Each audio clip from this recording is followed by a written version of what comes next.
Tapi apakah ada pendakwaan atas mereka? Hanya segelintir. Why? Kenapa? Ya, karena mereka adalah yang punya power sesuai dengan nubuatan Daniel untuk merubah hukum dan masa. Mengerti? Mereka punya power. Oh brother, karena mereka di backing oleh kekuatan kegelapan, neraka. Setan memindahkan tahtanya dari Babilonia ke Pergamus, dari Pergamus ke Roma. Dan Alkitab mengatakan dunia di bawah kekuasaan si jahat, setan. Jadi siapa mau melawan pemimpin dunia? Siapa mau melawan pemimpin dunia? Ya nggak ada. Tapi tunggu waktunya. Ketika dia berpikir bahwa akulah segalanya, akulah Tuhan atas dunia ini, semua orang menyembah aku. Ya, tunggu. Aku siapkan Putin dan Rusianya untuk menunggu.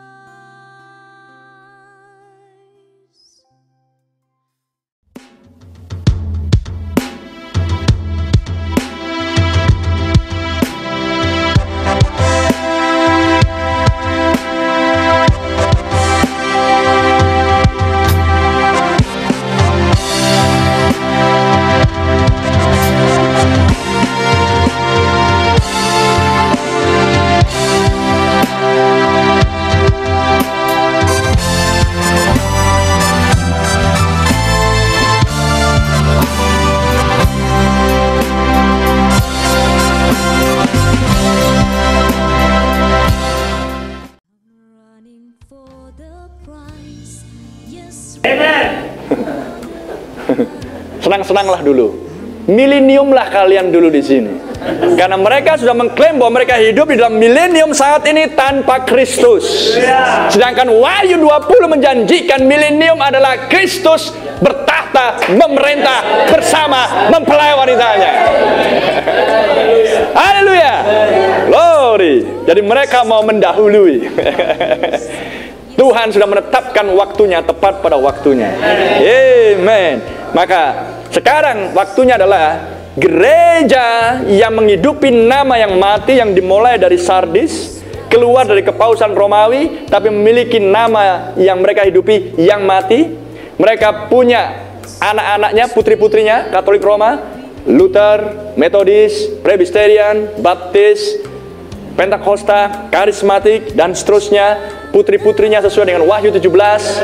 Amin. Maka sekarang semuanya menumpuk di zaman intelektual Laodikia ini. Amin. Ketika di sini setelah Perang Dunia Kedua, teknologi berkembang dengan sangat pesat. Amin. Dan di zaman ini ketika uang berhamburan di mana-mana, tapi Yakobus sudah memperingatkan kepada mereka yang kaya. Dan kita sudah pernah khotbahkan hal itu di Yakobus 5. Masih ingat? Dan inilah zamannya ketika ketentraman, kenyamanan melanda umat manusia. Makanya di gereja-gereja dimanapun, tak terkecuali di kalangan kita, pekerjaan selalu menjadi alasan. Kenapa nggak gereja? Kerja. Nggak gereja? Kerja. Anda mengerti? Sehingga di banyak negara-negara maju, hal-hal itu sudah menjadi sesuatu hal yang lumrah. Tapi apakah Tuhan menurunkan standar? Ketika Nabi berkata, sebelum pintu gereja terbuka, Anda sudah menunggu di situ. Ya, sesuai dengan zamannya. Oh, walaupun dia sibuk dengan kerja, tapi dia mengasihi firman. Mengasihi firman. Brother and sister, inilah tantangan di zaman Laodikia. Makanya setiap zaman selalu diakhiri dengan ia yang menang. Renungkan baik-baik. Tuhan tidak pernah menurunkan standar. Tuhan tidak pernah menurunkan standar. Kalau Anda sakit, masih punya alasan Anda tidak beribadah, jika memang tidak memungkinkan lagi. Mengerti? Tapi meninggalkan ibadah karena pekerjaan adalah sesuatu hal yang sudah tidak alkitabiah, dan sulit untuk diterima oleh Alkitab, tapi yang bisa diterima oleh akal manusia. Jadi kalau nggak kerja nggak makan lah. Saya nggak bicara soal nggak kerja nggak makan. Saya bicara tentang firman Tuhan. Anda harus datang beribadah. Itu bukan keputusan saya dari awal. Itu keputusan Tuhan dari awal. Saya hanya menggemakan, mengekokan apa yang dikatakan oleh Allah pada awal mulanya. That's it. Itu sebabnya pastor nggak disukai.